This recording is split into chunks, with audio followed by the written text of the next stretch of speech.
Good morning to all. I am Dr. Senthil Kumar. I am continuing my series of lecture on heat and motion transfer in the first unit convection. So now we are going to see one-dimensional steady-state heat convection equation without heat generation. The heat generation underlies a total which is zero, and change in energy which is also zero because of there is no heat generation within the system.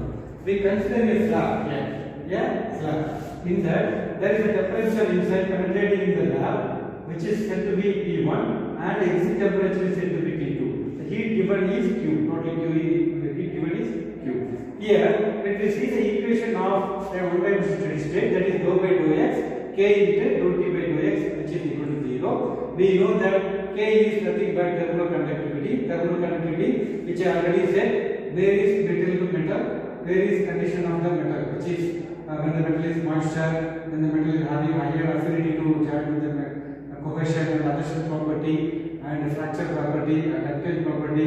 Based on the property of the material, the thermal conductivity which is varying. Can you say which is having higher thermal conductivity?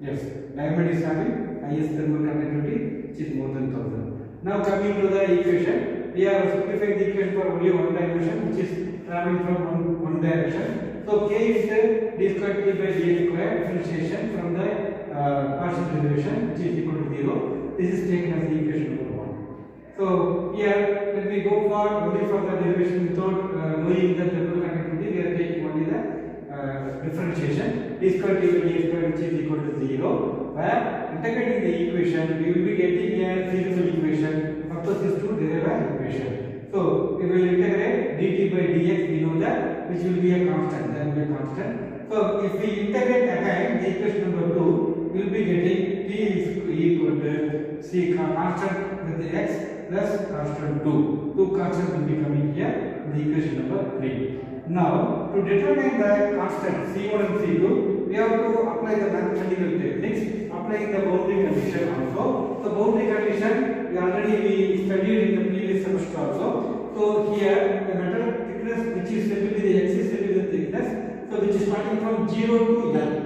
0 to L. So I am applying the first boundary condition x is equal to when x is equal to 0. What will be happening for this particular equation? T equal to T1, because the T1 is approaching here, the wall. So this we can consider as a wall. Okay. So T equal to T1, where T1 which is equal to C1 multiplied with 0, because x is equal to taken as 0.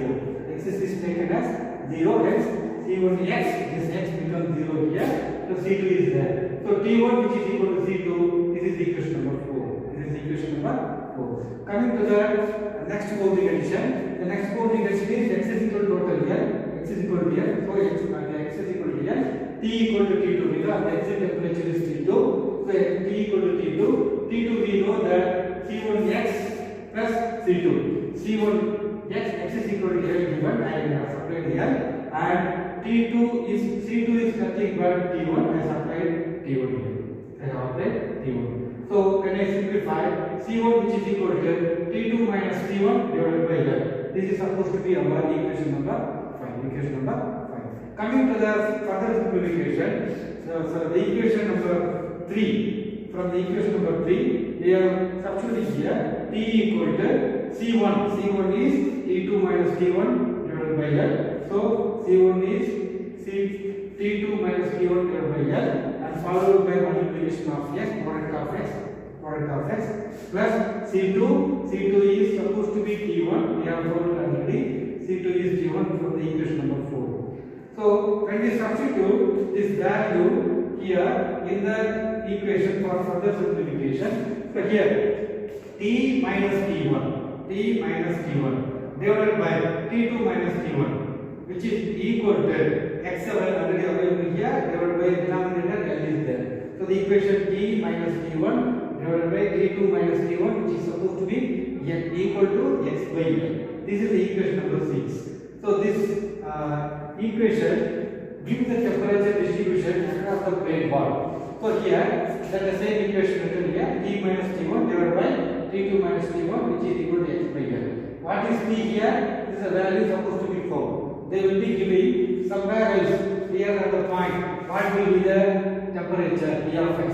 That time they will give the value of x value and L value, T1 value and T2 value. So we have to find the particular point value of the t, then we use the value of the x value, that l value. That we have to supposed to find. So that is nothing but t equal to t of x. So with this, hope you understood the one-time steady state heat conduction equation without heat generation and other concept. So this is the derivation on the small derivation on the one-time steady state heat conduction equation without heat generation. Thank you.